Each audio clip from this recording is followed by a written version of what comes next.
at this time, normally on Fridays, you'd be hearing the political stylings of David Hertel, but he's unavailable because he's hosting the show. So, I'm in for Aaron. Hold on. You'll get your chance to speak, Denis. Hold on. Yeah, really?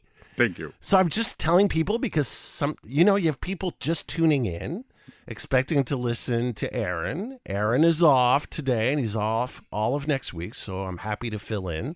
You really need a break, eh?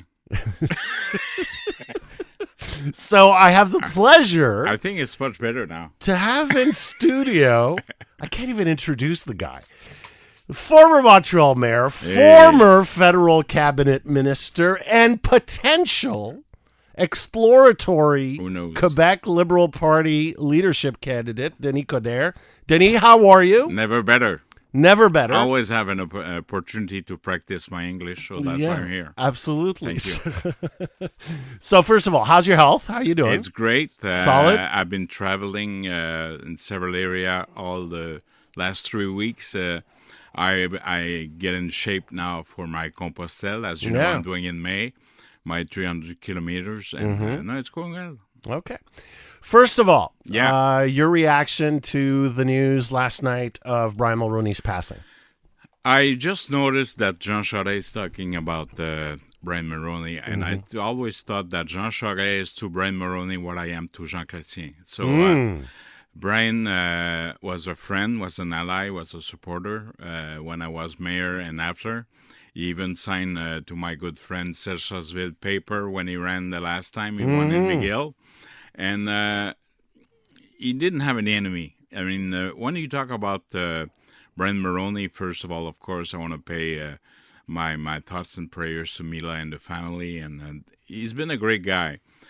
All I wanted at that time, it would have been amazing to have Jean Chrétien against Brian Mulroney. Wow. Yeah. It would be tremendous. But those guys were not enemy; they were just adversaries. And when you think about Brian, you think about respect, you think about dignity. When I lost in 2017, he called me. We had a coffee together, and I remember that with my ex-wife, we accept an invitation to Mila and Brian. So we had dinner, and he always had something to say, and he was very respectful. I mean, what I know from him, I'll tell you the anecdote. At one point, because it was a hell of a negotiator, and his trick was simple. Everybody was negotiating all night, and at one point, he said, okay, I got to take care of my stuff. What he was doing, he was going for a nap, take a shower, change everything so he became fresh, and when he came back, but during that time, the other part was still working. So they were totally toasted. And he was winning all the time. Why? Because he took a nap. Because he took care of himself and he came back very fresh. But he was a great prime minister. I think that, first of all, when we think about him, we think about the free trade. As an Irish myself, I'm thinking when he tried to sing with Ronald Reagan. Irish eyes are smiling, yes. There you go. He's always there. He was always there with his green tie, and I'm thinking to all my brothers and sisters from the Irish community. He even made a CD once for his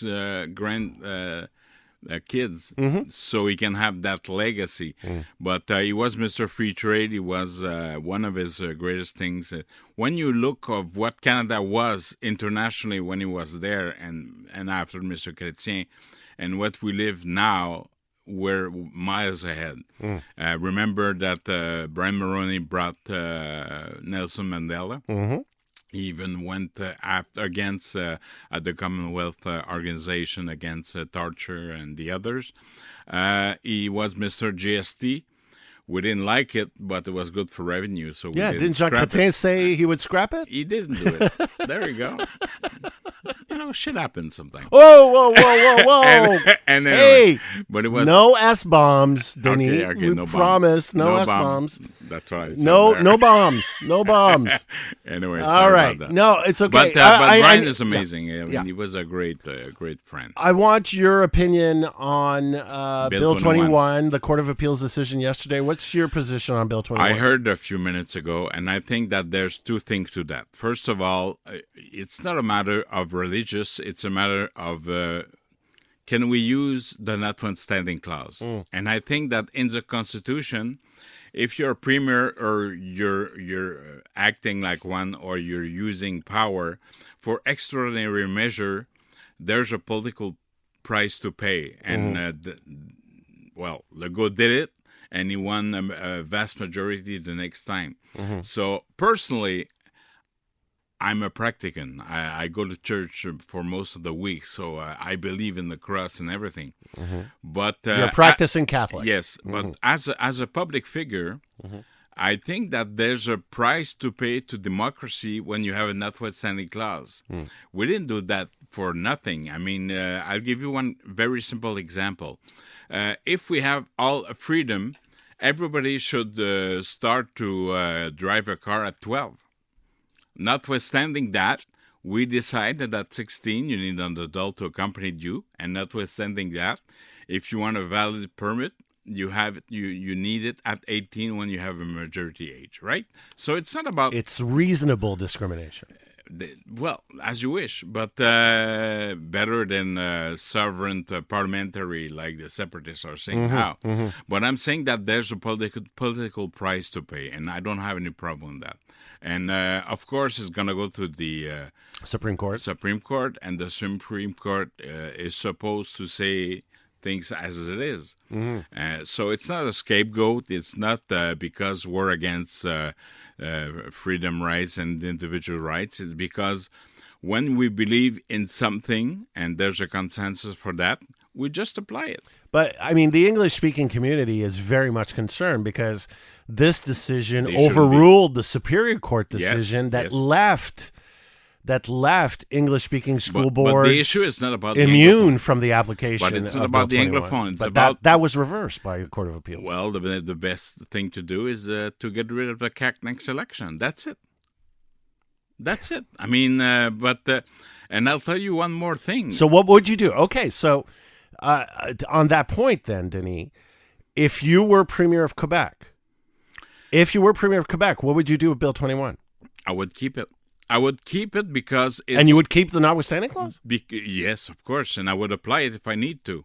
So you would keep Bill 21. You're for Bill 21. I'm for the fact that a Prime Minister and a National Assembly has the right, and Doug Ford did it too. I understand. I'm not disputing the right to use the notwithstanding clause. What I'm saying is, let's say 2026, you're the Premier of Quebec. What do you do with Bill 21? You said yourself that there's a popular, and since the 60s, when we had the Quiet Revolution, we decided to make a split between the church and the state. Yes. And Bill 21 is about that, and there's a consensus. And if it wasn't right, I mean, why the hell the CAC won 90 seats at that selection? All I'm saying is that if you were forming the next government, would have the notwithstanding clause would run out. So would you renew it? Would you keep Bill 21 as is? Would you renew Bill 20 the notwithstanding clause for Bill 21? I would keep it because I would focus more on the language issue than on the kind of society you want to live in as a secular versus a religious one. All right. Because you don't want to miss a thing.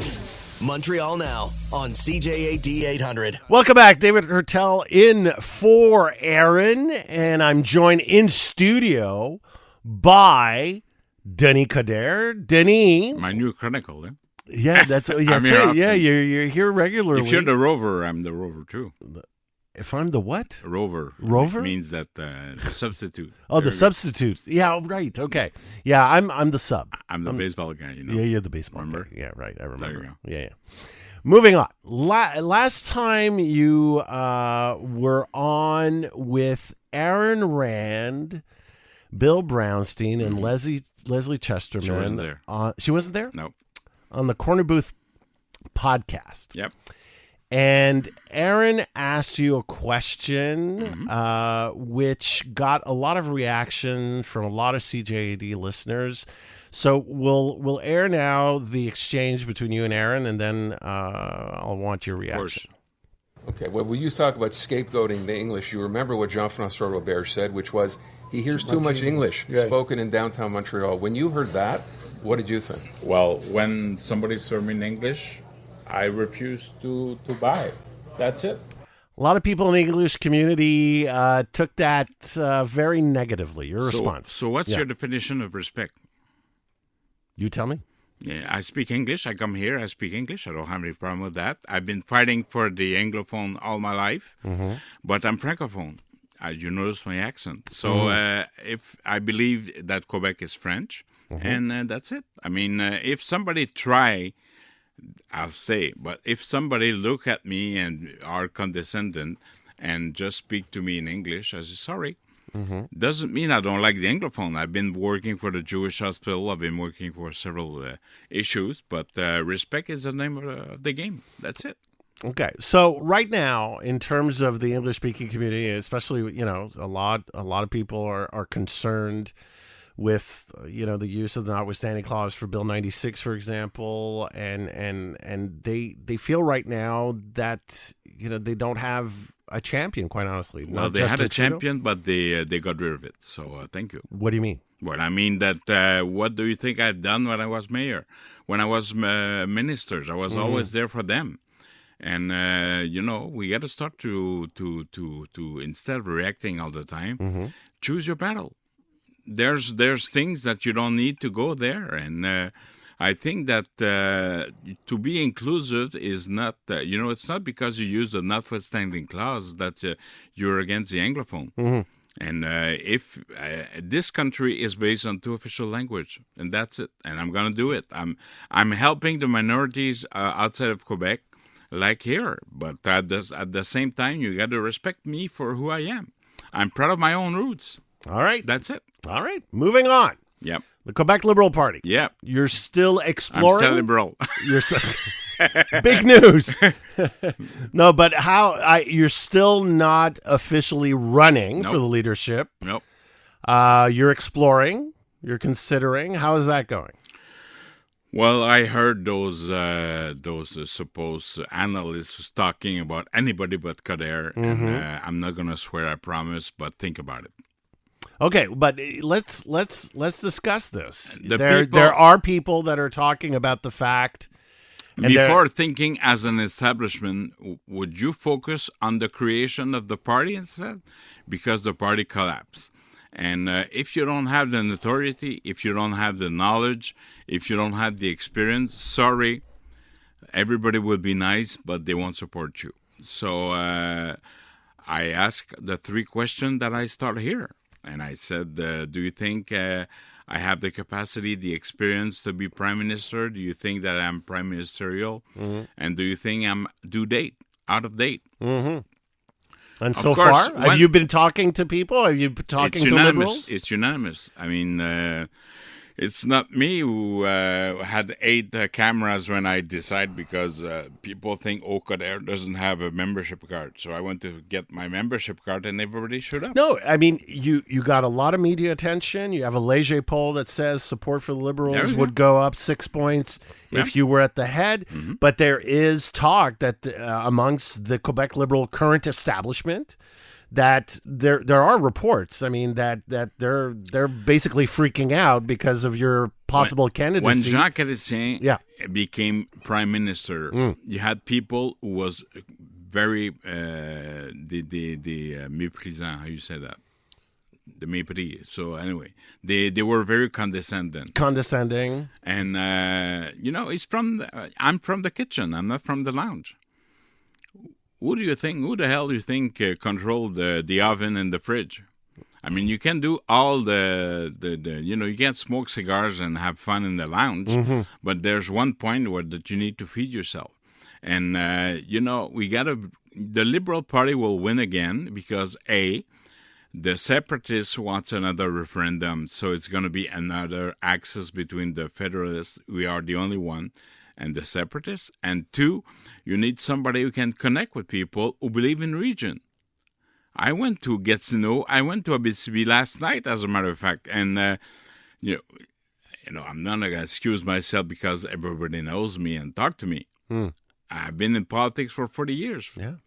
I like people. And I understand the independence of the Liberal Party of Quebec versus the federal. But what can I say? I had a mandate I had 6 mandates from the federal Liberals, and I became mayor. And I think that we need to bring back, transparency, and instead of asking yourself who should be Captain Canada, I think it's easy. I mean, Legault is not Federalist in my book. When will you decide? June. In June. Yep. And what are your criteria? Maybe I should do that on the 24th. That would be on fun. June 24th on C'est Jean-Baptiste. That's funny. We need a stunt. We need a stunt. No, but I mean, so what is going to be the criteria? I know the 3 questions, but I speak to all the people. When will you know? I mean, do you have a committee? Do you have staff? Do you have people? I don't have staff. Do you have an inner circle? Do you have? I have what? friends. I have friends, and I speak to many people, and it's good to maybe to consult those who were there before, and by talking with them, they tell you right away. And I even spoke to people who were there during the Bourassa time, and but at the end of the day, it's about connecting with people. It's about respect people. It's a matter of dignity. I mean, I don't care what people believe of me and the way they try to perceive me, and if they were that good, why the hell we lost the last election? Why, but that's the reality that you have to focus on. And nobody's talking about Couillard. We will have a budget on March 12, and probably we'll have a deficit more than 10 billion. It means that in 5 years, François Legault spent your taxes $18 billion. Yeah, because the previous government, the Couillard government, left him with a $5 billion plus. Couillard, surplus. maybe you like it or not, but he was a formidable manager. And with Martin Coderre and all the others, they did a fantastic job. So from now until May, what are you up to? What are you going to do? I'm getting in shape. I'm walking. But also, are you continuing going across Quebec, talking I spoke with to a lot of Liberals, people, former and Liberals? I'll give you an idea. Yesterday, I went to a BCB, and this is one of the most important reserve of water, and you were yourself Minister of Environment. I believe that the next step is to take care of our blue gold, and to do so, we spent 350 million waters bottle that were 250 a piece. We worldwide we spending $300 billion of drinking water, and Quebec owns 3% of them, and we represent 1/10 of the overall population. I think that after Hydro-Quebec, the next step is to nationalize water, and to do so, we give back some of the royalties to municipalities. So after forestry and the minerals, we should think about royalties to provide a new way of revenue for the municipalities, who are not provincial creature, they are proximity government. And to do so, then you can ask in the pact about housing integration and all that infrastructure. You know as well as me, because you lived that yourself, Marcel Léger was the one who put forward most of the plant of the wastewater. Right now, they're past due. Okay, after 30 years. And secondly, so you have a problem of waste management. We have a problem about having even drinkable water in certain area. Imagine 20% of our territory represent all the drinkable water, the point d'eau, and there's some municipalities in Quebec who cannot have drinkable water. And I'm not just talking about Shannon, I'm talking about certain municipalities. 93 municipalities is throwing directly their waste management water to the rivers, and 81 don't have a plant. So I think that if we nationalize water, call it la Société de l'eau du Québec, we can manage all those issues and make sure that things will work. All right, Denis. Sounds like a man who's running. Sounds like somebody who can talk about ideas too. Appreciate your time as always. Thank My you for pleasure. coming in. Have a great weekend. And by the way, make sure that we nominate something about Brian Mulroney in Montreal. Okay, we put in half-mast the flag. Congratulations. But I think that or Nature or a building like the Fonds de Solidarité du Québec should be la bâtisse, the Brian Mulroney building. All right. There you go. Thank you, Denis. My pleasure. Take care. Denis Coderre, ladies and gentlemen.